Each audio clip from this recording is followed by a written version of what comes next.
All yours. Thank you very much. Okay, what I'm going to do is share my screen. Jay asked to remind me about this morning, and I hadn't really planned anything. I've forgotten all about it today, but I've just thrown a couple of slides together from previous presentations, just to give you a bit of an overview of what I do and how I do it. So first of all, just some of my background. The people I've worked with in the past have been, you see the screen there okay? Excellent, yep. Good. Okay, so I've worked with Disney Films and Gillette for their Star Wars Rogue One launch back in 2016, the joint venture they had running at the time, plus also the Federal Police, the tax office. So they've been the larger, more, what would you call it, influential type organisations. But I've worked with businesses of all sizes and also working with parents and school teachers. Now, everything I do is about relationships. And now I'm also the creator and host of the Campfire Project and the hashtag We Together initiative. And I'm also one of the directors on the Business of Smiles, which is a charity based on creating conversations around mental health. Everything that I've done in my courses over the last year, I've had those now recognised as certified learning solutions. So any industry in Australia and Asia who have to get their CPD points each year to keep their qualifications can do my courses as well. So I'm a fellow of the Institute for Learning and Performance and also a certified trainer with The Answer Is Yes as well. My background, there's many things that I've created who I am today. With all the work that I've been doing over the last 3 years, I've been a finalist in 15 different awards, walking away with 7 of them. Just a quick little list of some of them there, but I don't want to dwell on this very much. But it's mainly the reason I'm going through this is to give you an idea that the work I do, both in my business and in my community areas, in my spiritual journey, everything's connected and all of the things are linked together. Everything that I teach people, you can use in every area of your life. I wasn't always a great profiler. I've been through, and I won't worry about reading the list out to you, but there's a lot of things there that I've been through in my life that led me into a direction of where I needed to learn how to read people and understand people more effectively. But everything I do, as I say, is about building relationships, first of all, for better negotiations, whether that be in your sales, whether that be in building your relationships with your partners, etc., while at the same time uncovering any deception that might be going on. But I don't use the lie detection side of it as a lie detector. I use it as a truth seeker. I want to be able to understand why a person may not be telling the truth. It could be, they're just concealing what they've been through, etc. And while you're trying to do a sale, for instance, if you're trying to talk to somebody and their mind is elsewhere, you're not going to get the sale. So to push for the sale, total waste of time. If I recognize there's something emotionally going on with somebody, I will stop immediately and then try to uncover what's going on. So I'm using it as a truth seeker, not a lie detector. Most people will, and this is what most people in, networking, you go to a networking group, everything is transactional. Everything is about trying to connect with somebody quickly and at the same time be able to make money. Everything is based on the urgent and it's short term. Whereas I'm more looking for the important, being able to build relationships with people. So I have a long-term relationship, which means it's ongoing. I've got other people advocating for me and talking about me. And the more I know about them, the more I'm able to do that for them as well. And as I said, there's 3 areas in which I work. There's in the workplace relationships, in the sales area, and also in the personal. It's when all 3 link together. This is where rapid trait profiling and the human pattern recognition, the science of art and art of reading people, all comes together. Now, when it comes to know, like, and trust, I've broken that up into 2 areas. You have your know and your like, and people will only listen to those people that they like. They will do business with the people that they trust.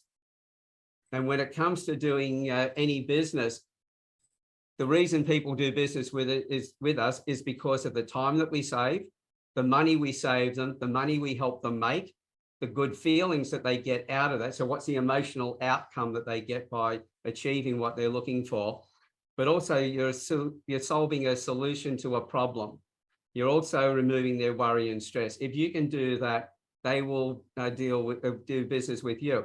I know Adam understands this extremely well because this is a foundation of what he does when he works with clients. It's building that relationship.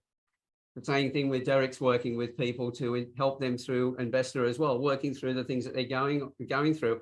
You have to make that connection with them. But the thing to remember when you're dealing with people, everybody is suffering and insecure. Everybody wears a mask. Everybody pretends they're not wearing a mask, and we're all a product of all of our childhood sufferings and rewards.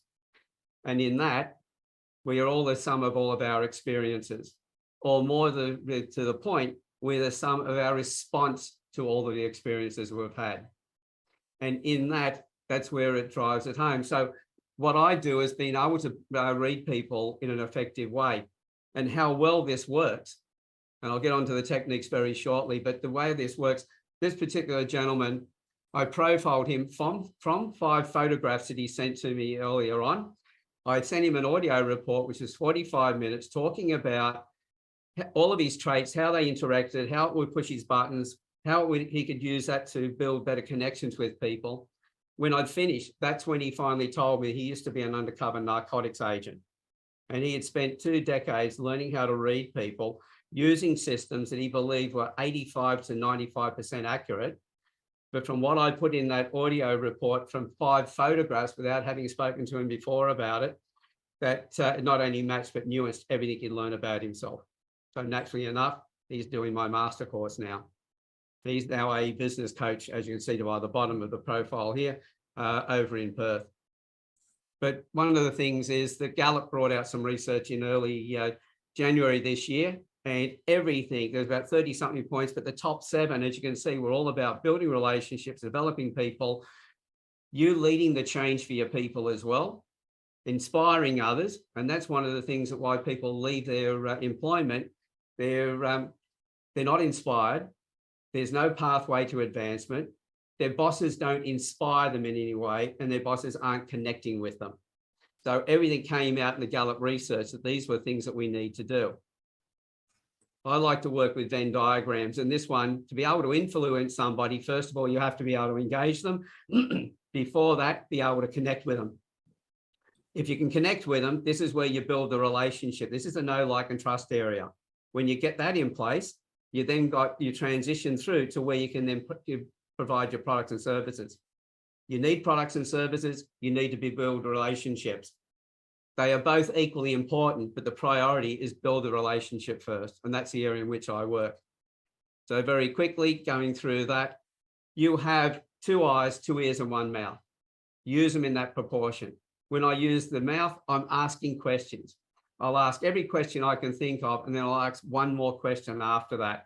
And that is, from what you've been telling me, this is how I understand it. Have I got it right? If you haven't, you're into a conversation with them, which is a win. If you have got it right, they know you've been listening. You have their loyalty. You have their trust. And then you can provide your services that you're going to deliver to them. But out of it, your most effective sensory tools, your eyes and your ears. And as I said, when you use your mouth, ask questions. And to get towards the end of this, the areas in which I work, these are the 4 parts. So to recognize somebody, your facial features tell me your personality. And very quickly, if you lift weights, you build muscles in your body. At the same time, everything we feel inside, we express outwardly. So you're going to pull expressions over and over again. And so the repetitive movement of your face, pulling those expressions, these are your nurture traits, the ones you create in response to your environment. So the facial features tell me your personality, tells me how I need to change from the way I like to be spoken to match the way that you need to be spoken to. Once I've got that in place, then I've got the language structure.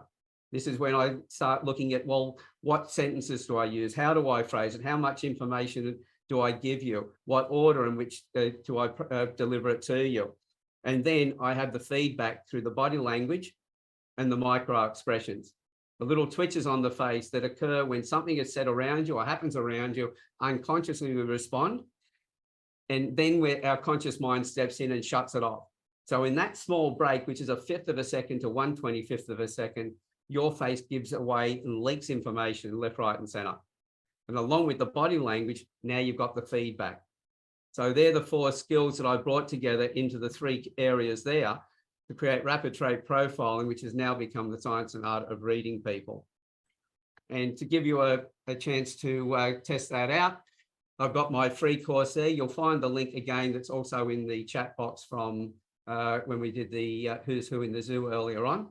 But there's also the what do you call it, QR code there you can grab as well.